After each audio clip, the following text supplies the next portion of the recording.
Bom dia a todos, também a todos, irmãos, irmãs, amigos que nos assistem nesse momento ao vivo.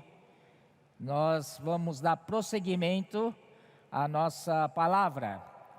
Vamos chegar então à mensagem 11, e cujo título é A Caminho de Jerusalém. Aleluia! Vamos andar junto com o Senhor nessa viagem? Ele decidiu ir para Jerusalém. Vamos ver alguns versículos. Isso está tudo já planejado por nosso Deus Pai, né? Aqui no capítulo 16 de Mateus, você viu que o Senhor levou os discípulos ao monte, né? Perto do Monte Hermão, no sopé do Monte Hermão, que se chama Cesareia de Filipe. Ali revelou, né? Deus Pai revelou o Filho, que é o mistério de Deus. E o próprio Filho revelou o seu mistério, que é a igreja. Só que ele falou sim que edificarei a minha igreja. E isso quer dizer que ele precisa de uma igreja edificada para fazer frente ao inimigo, né? Ele precisa de uma igreja edificada, e ele vai fazer isso. Entretanto, para ele puder dar andamento a este plano, tem algumas etapas que ele precisa passar. Está então no versículo 21, logo após dessa revelação, ele diz assim: desde esse tempo começou Jesus Cristo a mostrar a seus discípulos que era necessário seguir para Jerusalém. Bom, então o Senhor era necessário seguir para Jerusalém. Até então, ele estava na região da Galileia. Vocês se lembram disso, né? Ele era conhecido por Nazareno, Jesus o Nazareno, porque vivia em Nazaré. Nazaré já era meia região de Galileia. Depois ele mudou, né, para Cafarnaum, e ali estabeleceu sua casa, e ali onde afluiu muita gente, ele também trabalhava nas regiões. Ali foi uma vez, cruzou o Rio Jordão, o Mar da Galileia, e foi até a região de Decápolis. Então, de qualquer jeito, ele trabalhava naquela região. Mas agora é chegada a hora de ir para Jerusalém. Agora, por quê?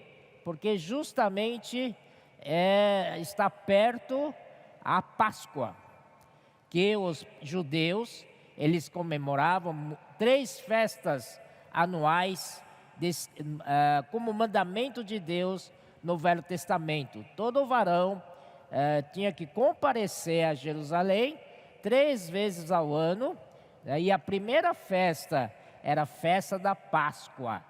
A segunda festa era de Pentecostes.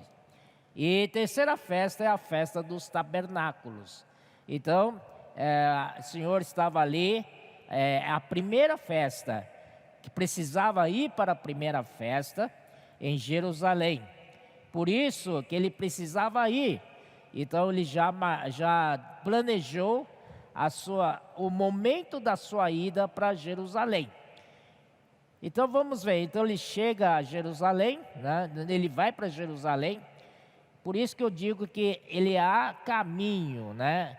E depois de chegar a Jerusalém, ele precisa passar por uma outra etapa. Que etapa é essa?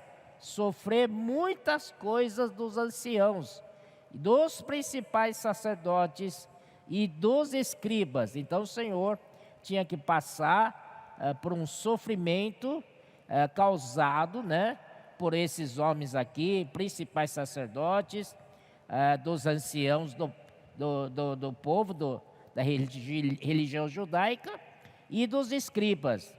E mais uma etapa, depois de vencido esta segunda etapa, a terceira etapa é ser morto. ser morto. Ó Senhor Jesus. E quarta etapa, aleluia, é a ressurreição. E ser ressuscitado no terceiro dia. Irmãos, não dá para a gente pular etapas. Nós mesmos, na nossa experiência, temos que passar por etapas. Muita gente quer a ressurreição, mas não quer a morte. Mas não tem jeito. Se você quer a ressurreição, tem que passar pela morte. Então tem gente que sabe que ele tem problema, e ele sabe que ele tem que morrer, mas fica adiando essa morte espiritual, sabe? Fica adiando, deixa por outra hora. Mas, irmãos, não adianta, né? Quanto mais você adia, né? Mais está adiando também a ressurreição. Se o Senhor te mostrou que você tem que morrer, morra. Aí você experimentar a ressurreição. Amém? Mais cedo morrer, mais cedo terá a ressurreição. Senhor Jesus. Então vamos lá. Então ele decidiu ir para Jerusalém. Vamos ver Lucas 9. Lucas 9. Esse é um versículo muito bom. Em Lucas 9.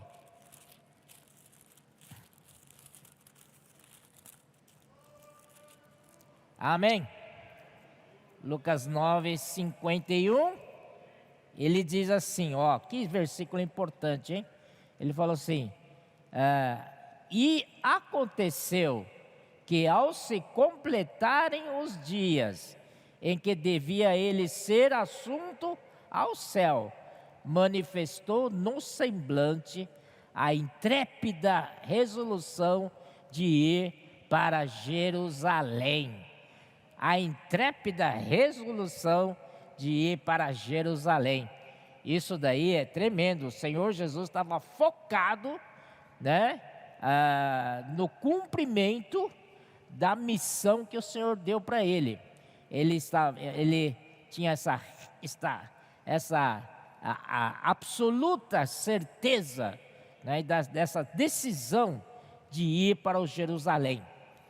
Ele sabia que ir para Jerusalém é para morrer, sofrer, morrer. Mas, mesmo assim, para concluir o plano de Deus, ele enfrentou, né, a ida para Jerusalém. Ele não desistiu, não adiou, né? Desculpe que nós somos brasileiros, porque eu sou brasileiro também, né? A gente gosta de adiar, né? Deixa para amanhã. Ah, não deu? Ah, deixa para segunda-feira. Não, tem que ser agora. Não vamos adiar mais. E o Senhor, com essa intrépida resolução de ir para Jerusalém. E no finzinho do versículo 53, ele diz assim, decisivamente ia para Jerusalém. Gostou? Decisivamente ia para Jerusalém. Ir para Jerusalém passear, né? Fazer turismo? Não, é para sofrer nas mãos dos principais sacerdotes e depois ser morto na cruz. Não é fácil, mas era preciso ir, porque ele estava fazendo a vontade do Pai. Talvez a sua vontade própria seria, difícil, né? Então vamos adiar um pouco, tá? Eu não quero enfrentar essa dificuldade agora. Mas o Senhor não. Ele estava ali, ele tinha, claro, a sua própria vontade, mas sujeitou essa própria vontade à vontade do Pai. Se o Pai quer assim, então vamos fazer assim, sem questionar nada. Graças ao Senhor por esse caráter que o Senhor tem e que pode nos ajudar a ter o mesmo caráter na vida da igreja, né?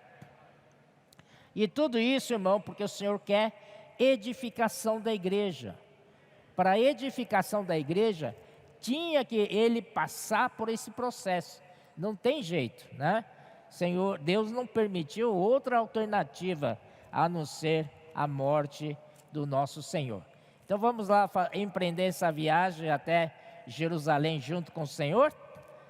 Então nessa viagem, né, até Jerusalém, muitas coisas aconteceram, né? O Senhor aproveitou para falar com os discípulos, né? Irmão Pedro já avançou do capítulo 17, foi para capítulo 18, né? Creio que ele vai avançar mais ainda. São palavras que ele falou para os discípulos, né? Quem é o maior no reino dos céus, essa ambição toda, e tem outras coisas mais, né? Mas ele também falou muitas coisas em parábolas, né? Então, eu separei algumas parábolas que se relacionam com a edificação da igreja, que se relacionam com a edificação da igreja, tá bom? Vamos lá. Primeira parada é Lucas capítulo 10. Vamos para Lucas capítulo 10. Versículos 25 em diante. Aqui é o subtítulo aqui, Bom Samaritano, né? Vamos ver o que o Senhor diz nessa parábola. E eis que certo homem, intérprete da lei, se levantou com o intuito de pôr Jesus à prova. Esse pessoal só gosta de colocar Jesus em prova, né? E disse-lhe: mestre, que farei para herdar a vida eterna? Senhor Jesus, estamos aqui para herdar a vida eterna, herdar o reino dos céus. Amém? Está disposto? Aleluia! Então Jesus lhe perguntou: o que está escrito na lei? Como interpretas? Já que ele era o quê? Intérprete da lei? Então, que você interprete. Se não é intérprete da lei, então você interpreta para mim, né? Então ele começou. A isto ele respondeu: amarás o Senhor teu Deus de todo o teu coração, de toda a tua alma, de todas as tuas forças e de todo o teu entendimento. E amarás o teu próximo como a ti mesmo. Então Jesus lhe disse: respondeste corretamente. Faze isto e viverás. O problema é fazer. Saber ele sabia. Intérprete da lei sabia. Mas o problema é saber. O Senhor sabia muito bem quem era ele, né? Então o Senhor disse: está muito bom, corretamente a sua resposta. Então faz isso e viverás, né? Então, irmãos, nós também devemos praticar esses mandamentos do Senhor. Primeiro é amar o Senhor, nosso Deus, de todo o nosso coração, de toda a nossa alma, de todas as forças, né? E de todo o nosso entendimento. Mas esse é o primeiro.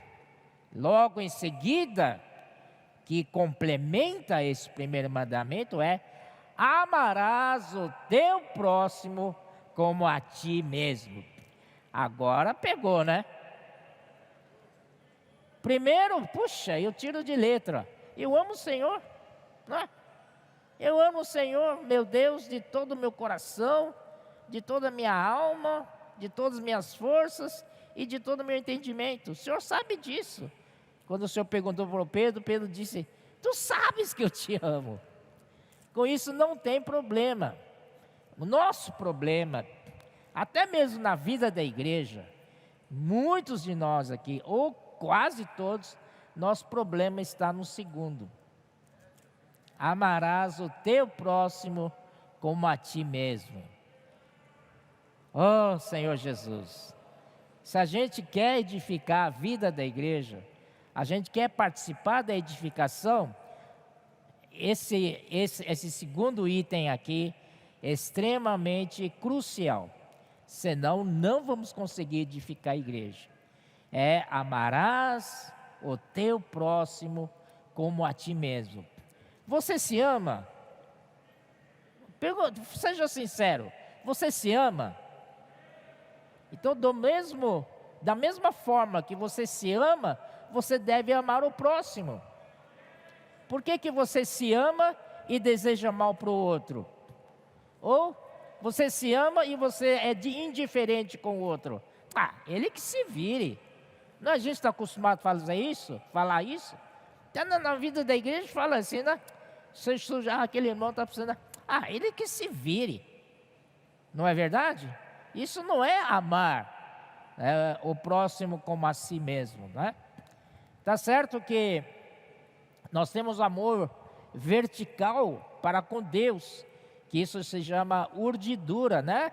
Na tecelagem de tecidos, é o vertical, é linhas verticais, né? Isso significa a nossa relação vertical com Deus.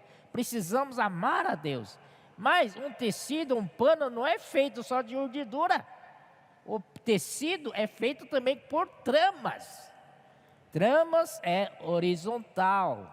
Então, quando você tem urdidura e tramas, assim você vai ter um tecido.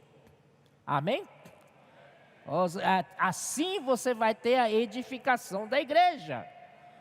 Portanto, irmãos, é extremamente importante nós sabermos usar o trama, costurar a trama, que é amar os nosso próximo, nossos irmãos, tá? Então, muitas vezes, né, eu vejo muitos irmãos, irmãs principalmente, amam ao Senhor demais, né? Fecham no seu quartinho ali, tá ali orando, tal, e é excelente comunhão com Deus, né? Sai de lá feliz, né? Mas tem dificuldade de amar os outros. Como é que pode? Na vida da igreja, se você entra no seu quarto e ora ao Senhor, você se enche da glória de Deus, né? Seu rosto sai até brilhando de lá. O próximo passo é você estar cheio de amor pelos irmãos, pelos seus próximos, certo? Ó Senhor Jesus. Então, irmãos, essa é uma advertência para nós mesmos. Tá bom, irmãos? Vamos mudar nossa maneira de ver? Esse é o ponto, irmão. Temos que amar o nosso próximo como a nós mesmos, né? Por isso, quero falar de novo do SEAP.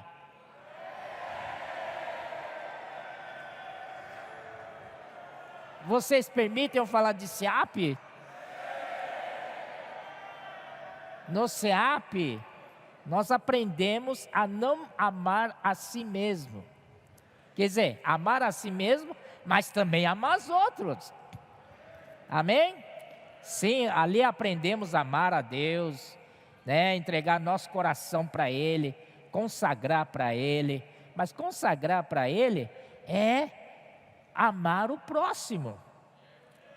Então, quando eles saem para pregar o evangelho, eles saem cheios de amor pelo próximo. Não é sair pensando no seu bem pessoal, não é? É para levar esse evangelho que é um bem para os outros. Isso a gente aprende no SEAP. Se você não tem isso, então aqui está a chance, faça o SEAP. E segundo, nossos comportadores dinâmicos.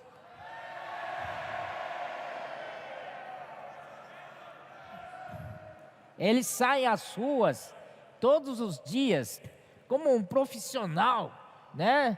Tem que cumprir horário ali e tal, atingir a meta. Quanto mais chega perto da meta, é melhor, porque mais pessoas ele vai contratar.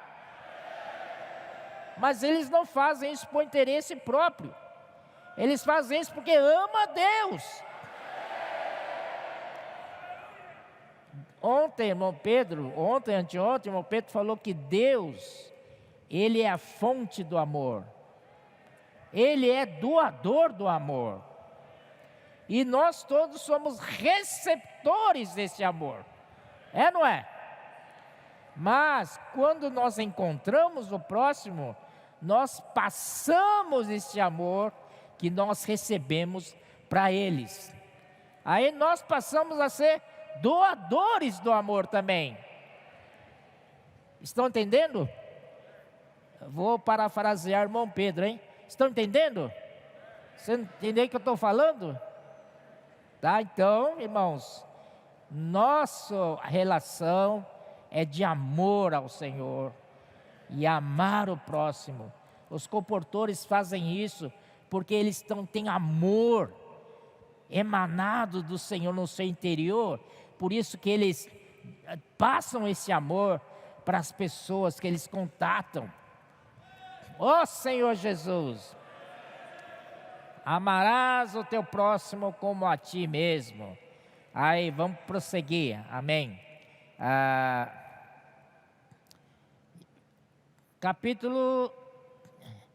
Versículo 29 ainda. Ele, porém, querendo justificar-se, perguntou a Jesus: quem é o meu próximo? Puxa! Talvez aqui alguém sentado está perguntando, né? Quem é meu próximo? Olhe para o seu lado. Dos dois lados. Eis o seu próximo. Na sua casa, na sua família, quem é o seu próximo? Quem é casado, o primeiro próximo é a esposa, né?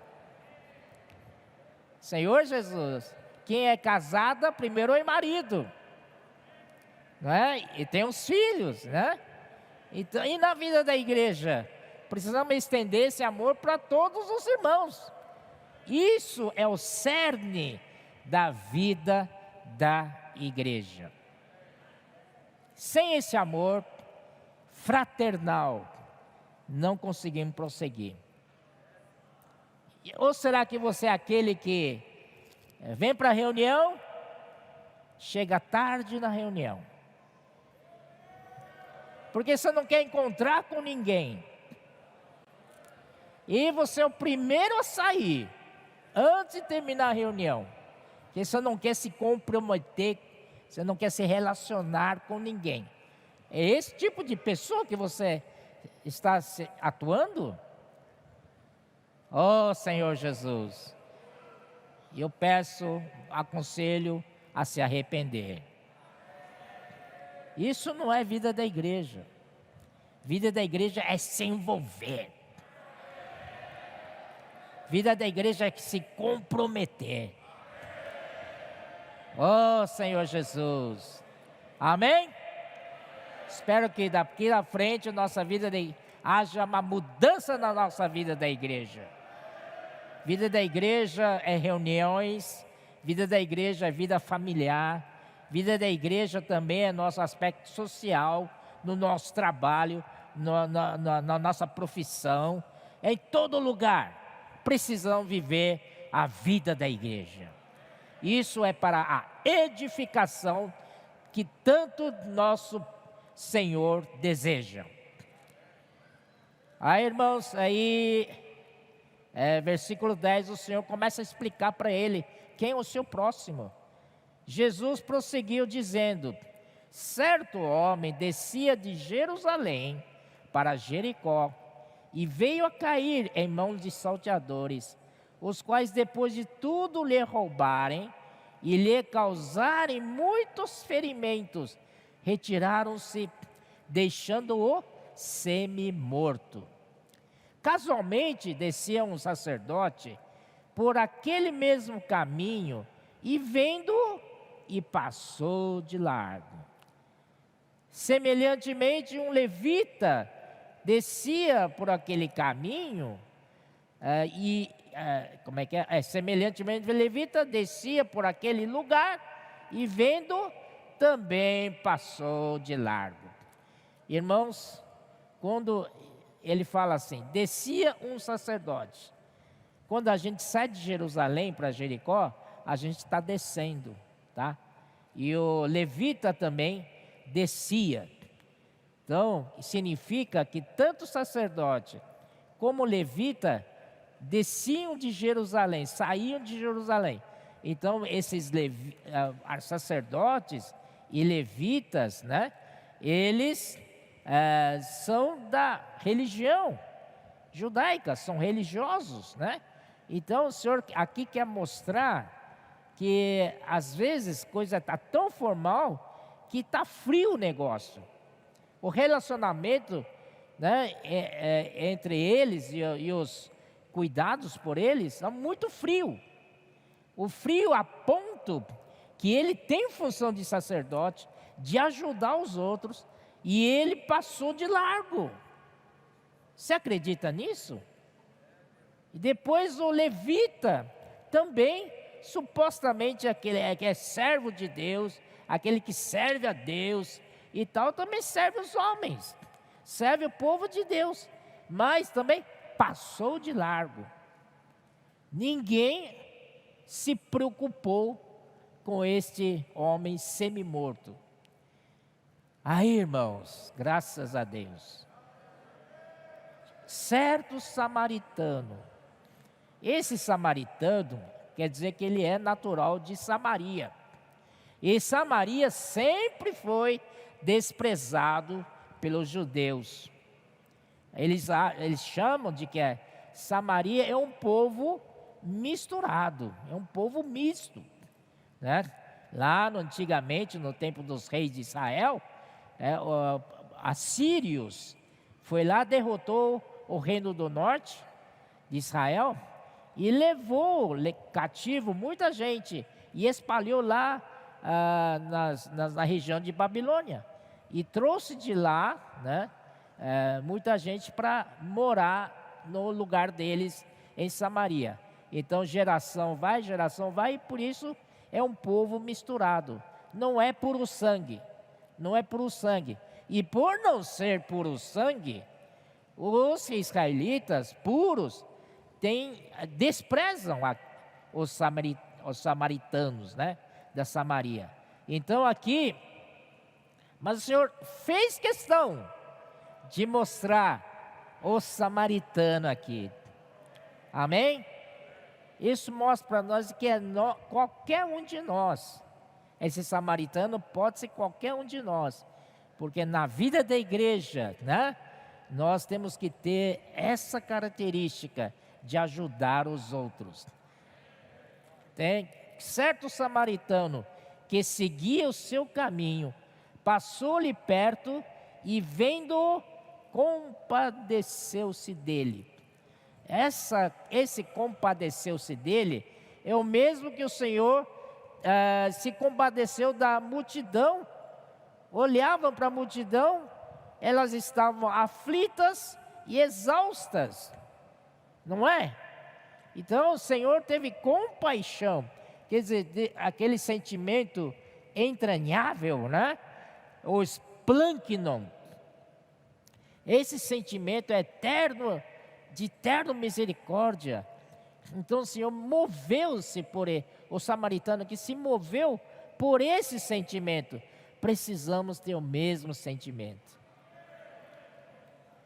Passou-lhe perto e compadeceu-se dele, e chegando-se, pensou-lhe os ferimentos, e aplicando-lhes óleo e vinho, e colocando-o sobre o seu próprio animal, levou-o para uma hospedaria e tratou dele. Irmãos, essa hospedaria, amém, respondeste corretamente. A igreja, ou melhor, a vida da igreja. Oh, Senhor Jesus. Irmãos, quero dizer mais uma vez, os nossos comportores dinâmicos né, na rua, contatam pessoas, posso orar por você. E quando eles abrem a boca para orar, as pessoas geralmente se emocionam, derrama lágrimas, muito sentido. Então, às vezes tem problemas, às vezes, muitas vezes problemas. Aí o comportor pergunta: você quer ser cuidado? Ela diz imediatamente: sim, eu quero ser cuidado. Aí então o comportor manda para o central de acolhimento, para a rede de cuidado. Amém? Eles estão mandando para a hospedaria. Então, nós que somos aqui da hospedaria, nós temos que estar preparados para receber essas pessoas que vêm muito machucados. É, não é?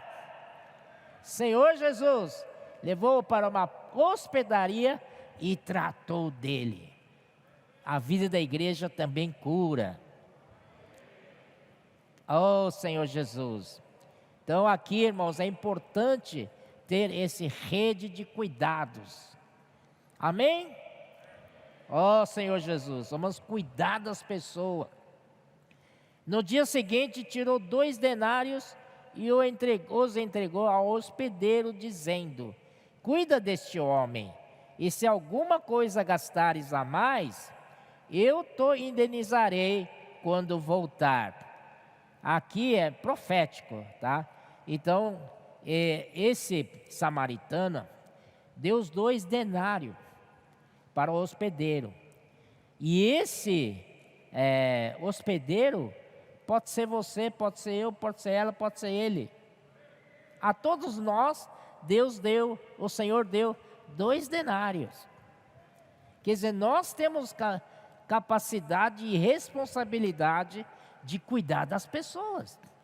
Senão, por que o Senhor nos daria 2 denários? Para a gente comprar balas e doces? Não, é para cuidar dos outros.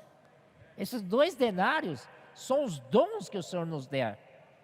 São os talentos que o Senhor nos distribuiu. Amém? Para cuidar dos outros. Então aqui, e esse samaritano tipifica nosso Senhor Jesus. O próprio Senhor Jesus aqui. Então ele distribuiu esses 2 denários para o hospedeiro. Você é hospedeiro? É ou não é hospedeiro? Você está cuidando de alguém? Então o Senhor te deu 2 denários. Para você cuidar dele. E ainda mais, ele disse: cuida deste homem.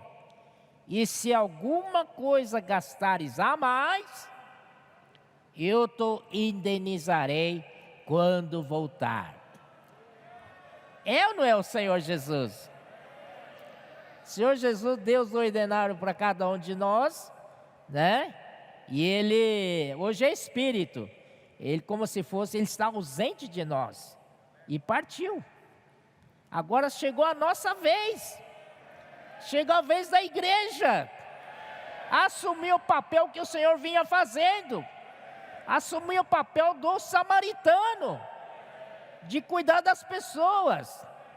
Senhor Jesus, e o Senhor disse para o hospedeiro: se você alguma coisa gastares a mais, eu te indenizarei quando voltar. Esse voltar é a segunda vinda de Cristo. É ou não é? Quando o Senhor voltar, o Senhor vai nos recompensar. Aí vamos herdar o reino de Deus. Tá certo, irmãos? Oh, Senhor Jesus, é bom demais, né? Aleluia. Aí, continuando, 36.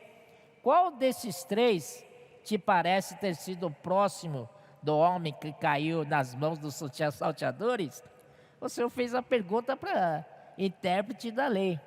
Aí ele respondeu-lhe, o intérprete da lei: o que usou de misericórdia para com ele?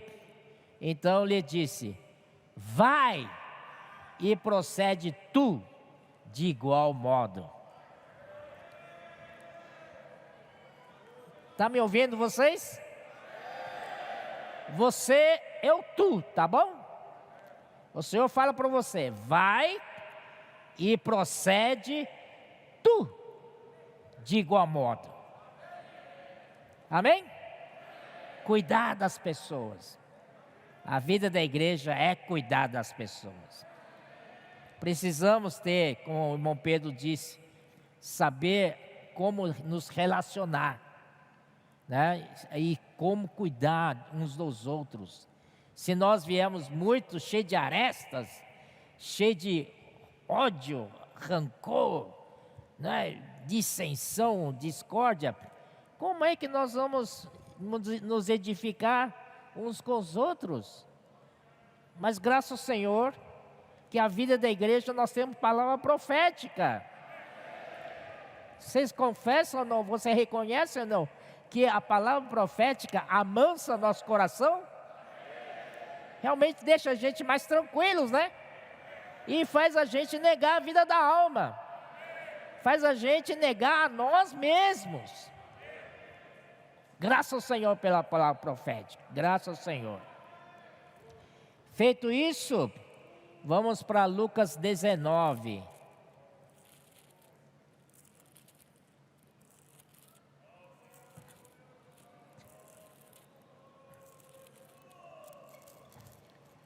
Lucas 19, 11. É a parábola das 10 minas, né? Então, ouvindo eles essas coisas, Jesus propôs uma parábola. Visto está perto de Jerusalém. Vocês estão prestando atenção? O Senhor agora está mais perto. Caminhou já uma distância já, né? Agora está mais perto. Visto está perto de Jerusalém. E lhes parecer que o reino de Deus havia de manifestar-se imediatamente. Sim, porque o Senhor Jesus vai morrer, vai ressuscitar, aí vai gerar o reino. Amém? Então aqui, ó, porque até aí o Senhor pregava, arrependei-vos, porque está próximo o reino dos céus, certo? E apenas está próximo. Então quando é que vai chegar? Vai chegar depois que o Senhor passar por processo. Primeiro ir para Jerusalém, sofrer nas mãos dos principais sacerdotes e anciãos, e depois ser morto e ressuscitar ao terceiro dia. Aí, Senhor, gera a igreja. Aí a igreja é a realidade do reino dos céus. Aí sim, aí chegou o reino, né? Então o Senhor diz aqui, 12. Então disse, certo homem nobre partiu para uma terra distante, com o fim de tomar posse de um reino e voltar. Aleluia! Esse homem nobre, quem é? Muito claramente, é o nosso Cristo, nosso Senhor Jesus. Ele partiu significa que ele morreu na cruz, né? Para uma terra distante, está ausente, né? Mas com o fim de tomar posse de um reino e voltar. Quer dizer, ele vai e vai voltar. Bom, vamos lá. Chegou 10 servos seus, confiou-lhes 10 minas. Enquanto ele está lá, né, para receber seu reino, tomar posse do reino, ele então confiou seus bens para seus servos. Esses servos aqui, se tratando de todos nós. O Senhor já foi embora. Então, o Senhor agora é o Espírito. Não nos deixou abandonado. Ele deixou o Espírito com a gente. Mas chegou a nossa vez de negociar os bens do Senhor. Amém? Seja pregando o Evangelho, né? Seja comportagem dinâmica, comportagem por hora, comportagem por oportunidade, né? Tudo isso é negociar a mina. Amém?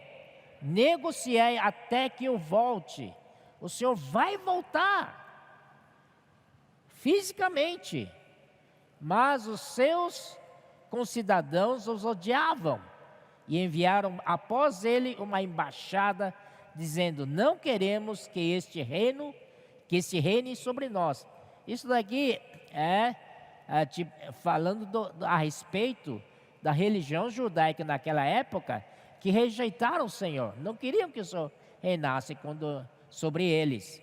Aí quando ele voltou, o Senhor voltou, aleluia, depois de haver tomado posse do reino, mandou chamar os servos a quem deram dinheiro, a fim de saber que negócio cada um teria conseguido. Compareceu primeiro e disse: Senhor, a tua mina rendeu 10. Respondeu-lhe o Senhor: muito bom, servo bom, porque foste fiel no pouco, terás autoridade sobre 10 cidades. Ó Senhor Jesus. Respondeu-lhe o Senhor: muito bom, servo bom, porque foste fiel no pouco, terás autoridade sobre 10 cidades. Veio o segundo dizendo: Senhor, a tua mina rendeu 5. A este disse: terás autoridade sobre 5 cidades. Veio então o outro dizendo: eis aqui, Senhor, a tua mina, que eu guardei embrulhado num lenço, pois tive medo de ti, que és homem rigoroso, tiras o que não puseste e ceifas o que não semeaste. Respondeu-lhe o Senhor: servo mau, por tua própria boca te condenarei. Sabias que eu sou homem rigoroso, que tiro o que não pus e ceifo o que não semeei? Por que não puseste o meu dinheiro no banco? E então, na minha vinda, o receberia com juros.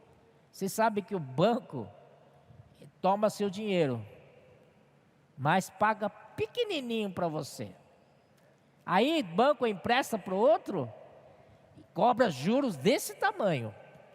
Então, se você não sabe negociar essas minas, pelo menos entrega para o banco.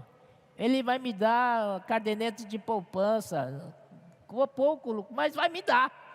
Não é verdade? E esse banco, Senhor, irmãos, é a vida da igreja.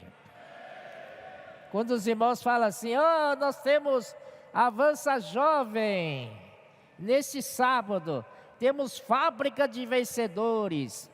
Irmãos, na verdade, isso daí não é só para jovens. Sim, é para jovens de 8 a 80 anos. Amém? Aproveite. Se você não sabe negociar, vai com eles. Não é verdade? Você está fazendo parte, você está investindo em alguma coisa. Está investindo as minas. Senhor Jesus. Então, antigamente, hoje, esquece antigamente. Vamos falar de hoje. Hoje a pregação do Evangelho não se tornou tão fácil. Confessa aí, vai. É tão simples. Qualquer lugar você pode dizer: posso orar por você? Meu Deus, que facilidade. No meu tempo, você tem que pegar o livrinho. Olha, você conhece o mistério da vida humana? E tal, discorrer o primeiro gráfico aqui e tal. Irmãos, hoje não precisa nada disso. O Senhor facilitou as coisas para nós. Principalmente eu que sou de um talento. Isso para estimular os que se sentem de um talento. Hoje é a nossa vez. Os de um talento é a nossa vez. Nunca foi tão fácil você negociar seu talento. Vamos aproveitar? Irmão Cícero não está aí, né?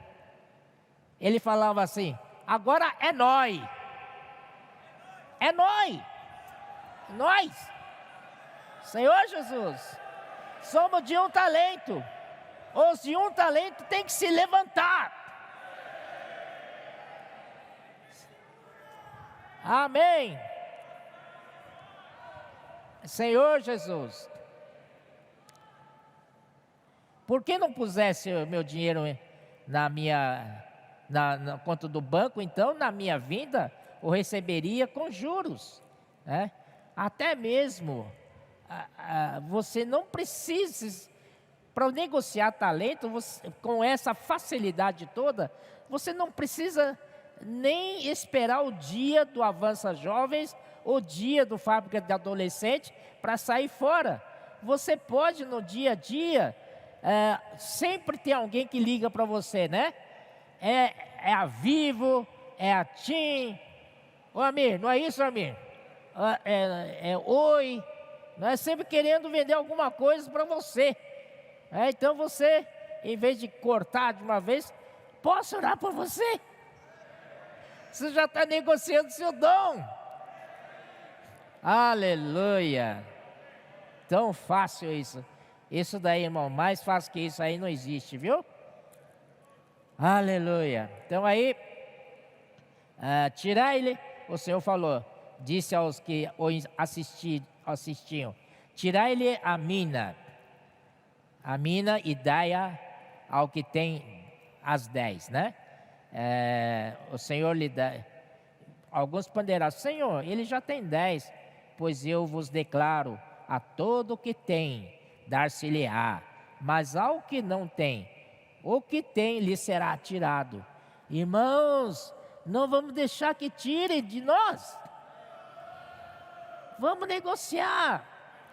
Hoje está tão fácil. Amém? Ó Senhor Jesus.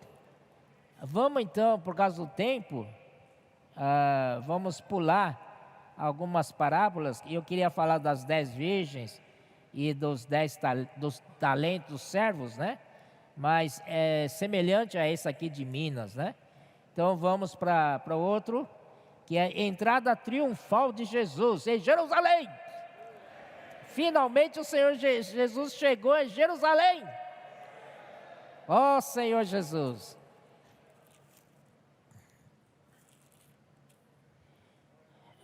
Mateus 21, 23 a 27. Tendo Jesus chegado ao templo, estando já ensinando, acercando-se dele os principais sacerdotes. Não é esse, não. Senhor Jesus. 21, 1 a 11. Isso aí. Quando se aproximaram de Jerusalém e chegaram a Betfagé, ao Monte das Oliveiras, enviou Jesus 2 discípulos, dizendo-lhes: ide à aldeia, que aí está diante de vós, e ele logo achareis presa uma jumenta, e com ela um jumentinho, desprendei-a e trazei-mos. E se alguém vos disser alguma coisa, respondei-lhe que o Senhor precisa deles, e logo os enviará. Nosso Senhor é maravilhoso. Ele é onipresente, onisciente, o quê? Onipotente. Ele falou, é isso. Vai executar da maneira que ele falou. Amém? Com a palavra profética funciona do mesmo jeito. Ele falou pelos profetas, da nossa parte é crer e executar. E as coisas dão certo. Amém? O Senhor falou e logo os enviará. Ora, isso aconteceu para se cumprir o que foi dito por intermédio do profeta. Dize a filha de Sião: eis aí te vem o teu rei, humilde, montado em jumento, num jumentinho, cria de animal de carga. Quando os reis são coroados, não monta em cima de jumento, monta em cima de cavalos bonitos, até mesmo mais mulas, porque mulas são mais altas que cavalos, mais elegantes, entende? E Salomão, por exemplo, foi coroado montado de mula. Então, todo imponente, né? Todo majestoso, o povo batendo palmas e tal, gritando tal. Assim é coroado. Mas nosso rei é humilde. Ele entrou montado num jumento, num jumentinho, animal desprezado. Animal que o Mondong fala muito, né? De Gênesis 49. Um dia a gente vai falar disso também. Mas aqui, irmãos, é cria de animal de carga. Ó Senhor Jesus, tendo os discípulos e tendo feito como Jesus lhe ordenara, trouxeram a jumenta e o jumentinho. Então puseram em cima deles as suas vestes, e sobre elas Jesus montou. E a maior parte da multidão estendeu as suas vestes pelo caminho, e outros cortavam ramos de árvores, espalhando-o pela estrada. E as multidões, tanto as que precediam como as que seguiam, clamavam: Hosana ao filho de Davi, bendito o que vem em nome do Senhor, Hosana nas maiores alturas. E entrando ele em Jerusalém, toda a cidade se alvoroçou e perguntavam: quem é este? E as multidões clamavam: este é o profeta Jesus de Nazaré da Galileia. Na verdade, é mais do que profeta, ele é rei. Senhor Jesus. Mas por aqui nos deixou uma coisa clara, que as multidões, aonde Jesus ia, tinha multidões. E as multidões amavam o Senhor Jesus. Só quem não amava são os líderes religiosos. Meu Deus mesmo, viu? Mas a multidão amava o Senhor Jesus.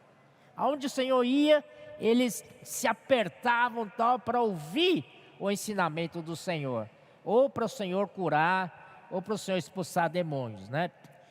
Senhor Jesus, então o Senhor Jesus entrou já em Jerusalém de uma maneira poderosa. Amém. Agora, irmãos, como o Cordeiro da Páscoa precisa ser examinado. Vamos lá para Êxodo 12, vamos? Vamos lá para o Êxodo 12.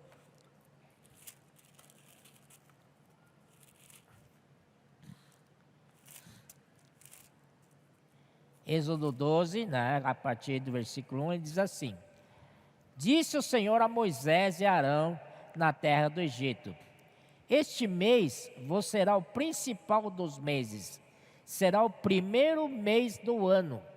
Falai a toda a congregação de Israel, dizendo: aos 10 deste mês, ou seja, dia 10 do primeiro mês, cada um tomará para si um cordeiro, segundo a casa dos pais, um cordeiro para cada família. Mas se a família for pequena para um cordeiro, então convidará seu vizinho, tal. Isso vocês já sabem, né? Mas vamos para versículo 5, para adiantar um pouco. O cordeiro será sem defeito, macho de 1 ano. Podereis tomar um cordeiro ou um cabrito, e o guardareis até 14º dia deste mês. E todo o ajuntamento da congregação de Israel o imolará no crepúsculo da tarde. Então, Ele então começa no dia 1º do mês, o começo da Páscoa. Mas o cordeiro tinha que ser sem defeito e ser imolado no 14º dia. Então tem que guardar esse cordeiro por 4 dias. Para quê? Para ser examinado. Esse cordeiro tem que ser examinado de todos os lados para não ter nenhum defeito. Se tiver alguma mancha na pele, nem que seja pequeno, esse aqui já é refugado, já não serve para o cordeiro da Páscoa. Entenderam? Então tinha que ser um cordeiro sem defeito. E o Senhor Jesus, Ele é o cordeiro pascal. Ele é a realidade do cordeiro pascal. Chegou em Jerusalém, antes da sua morte, ele tinha que passar também pelo exame dos principais do povo, né? Então, aqui no capítulo 21 de Mateus, versículo 23, diz assim: primeiro grupo a examinar o Senhor. Versículo 23. Tendo Jesus chegado ao templo, estando já ensinando, acercaram-se dele os principais sacerdotes e os anciãos do povo. Esse é o primeiro grupo que ia examinar o Senhor Jesus, que é o Cordeiro. Com que autoridade fazes estas coisas? E quem te deu essa autoridade? E Jesus lhes respondeu: eu também farei uma pergunta. Se me responderdes, também eu vos direi com que autoridade faço estas coisas. Donde era o batismo de João? Do céu ou dos homens? Olha que pergunta interessante, né? E discorriam entre si: se dissermos do céu, ele nos dirá, então, porque não acreditaste nele. E se dissermos dos homens, é para temer o povo, porque todos consideram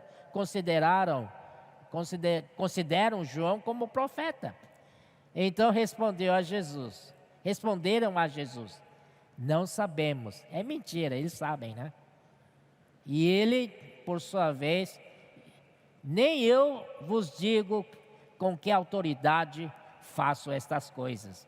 Amém? Então, o Senhor Jesus foi aprovado, né? Essa primeira turma aqui. Amém?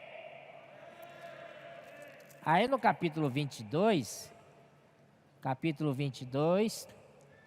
15, é o segundo grupo. Esse grupo agora é os fariseus. Então, retirando-se os fariseus, consultaram entre si como o surpreenderiam em alguma palavra. E enviando-lhe discípulos, juntamente com os herodianos, para fazer-lhe. Olha aqui, o fariseus se juntou com herodianos. Eles são opostos entre si. Fariseus, né, defende uma nação de Israel. E o herodianos é a favor do rei Herodes, que era um estrangeiro. Mas, para ir contra o Senhor, se uniram. Irmãos, isso é política, viu? Isso é... até hoje é assim. Senhor Jesus, são inimigos, mas para um propósito em comum, eles se juntam, né? E enviaram-lhe a tal: mestre, sabemos que és verdadeiro e que ensinas o caminho de Deus de acordo com a verdade. Se te importares com quem quer que seja, porque não olhes a aparência dos homens. Dize-nos, pois, que te parece? É lícito pagar tributo a César ou não? Jesus, porém, conhecendo-lhes a malícia, respondeu: por que me experimentais, hipócritas? Mostrai-me a moeda do tributo. Trouxeram-lhe um denário. E ele lhes disse: de quem é esta efígie e inscrição? Responderam: de César. Então lhes disse: dai, pois, a César o que é de César, e a Deus o que é de Deus. Ouvindo isto, se admiraram e deixando-o, foram-se. Aleluia! O Senhor Jesus também foi aprovado na segunda. Agora vamos para a terceira. 23. Naquele dia aproximaram-se dele alguns saduceus, né? Saduceus são aqueles que não acreditam em ressurreição. Aí não vale nem apenas contar a história deles aqui, porque colocaram uma pergunta tão ridícula para o Senhor, né? Negócio de... deixa para lá, vai. Aí no versículo 29, o Senhor respondeu-lhes: errais não conhecendo as Escrituras, nem o poder de Deus, porque na ressurreição, o Senhor afirma que há ressurreição. Na ressurreição não se dão em casamento, são porém como os anjos do céu. E quanto à ressurreição dos mortos, não tendes lido o que Deus vos declarou? Eu sou Deus de Abraão, o Deus de Isaque e o Deus de Jacó? Deus não é Deus de mortos, e sim de vivos. Ouvindo isto, as multidões se maravilhavam da sua doutrina. Graças ao Senhor. Então, terceiro grupo, terceira etapa, o Senhor também venceu. Não acharam nenhum defeito no Senhor. Vamos para o último, 34. Entretanto, os fariseus, sabendo que ele fizera calar os saduceus, reuniram-se em conselho, e um deles, intérprete da lei, agora intérprete da lei, veio examinar o Senhor. Experimentando, lhe perguntou: mestre, qual é o grande mandamento da lei? Aleluia, nós já falamos, né? Respondeu-lhe Jesus: amarás o Senhor teu Deus de todo o teu coração, de toda a tua alma e de todo o teu entendimento. Este é o grande e o primeiro mandamento. O segundo, semelhante a este, é: amarás o teu próximo como a ti mesmo. Destes dois mandamentos depende toda a lei e os profetas.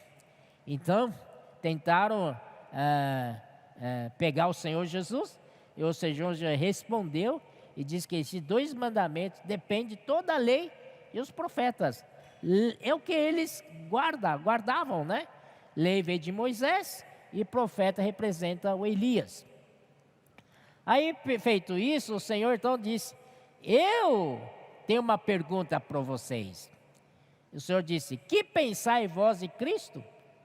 Vocês fizeram dessas 4 perguntas para mim. Agora tem uma pergunta para vocês. Que pensais vós de Cristo? De quem é filho? Responderam-lhe eles: de Davi. Quer dizer, eles sempre conheceram o Senhor na carne. Como na carne é filho de Davi, como fala em Romanos 1, né? Replicou-lhe Jesus: como, pois, Davi, pelo Espírito, chama-lhe de Senhor, dizendo: disse o Senhor ao meu Senhor: assenta-te à minha direita, até que eu ponha os teus inimigos debaixo dos teus pés? Se Davi, pois, lhe chama Senhor, como ele é seu filho? Então, está provado que o Senhor é filho de Deus. E ninguém lhe podia... Olha só, essa citação aqui vem de Salmos 110, tá? Eu não tenho tempo para ler, porque eu gostaria de ler em King James atualizado, né? Mas vocês depois leiam isso nas suas casas, é muito interessante. Lá fala do exército de jovens santos, como é que é? Das gotas do orvalho, na aurora. Senhor Jesus, somos vocês jovens. A aurora é a chegada do nosso Senhor Jesus. Então, antes que ele chegue um pouquinho, vai ter um exército formado, jovens santos, para lutar com ele contra as nações. Jesus é o Senhor. Se Deus chama de Senhor, como é ele seu filho? Olha só 46. e ninguém lhe podia responder palavra.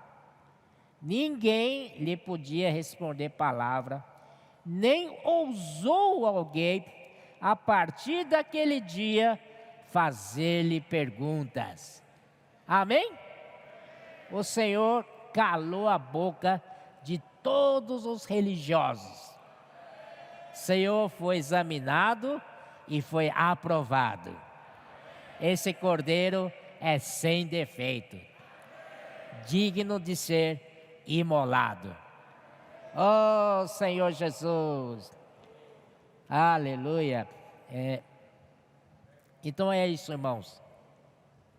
Já está quase meio-dia, né? Senhor Jesus, então tá bom. Vou parar por aqui. Jesus é o Senhor!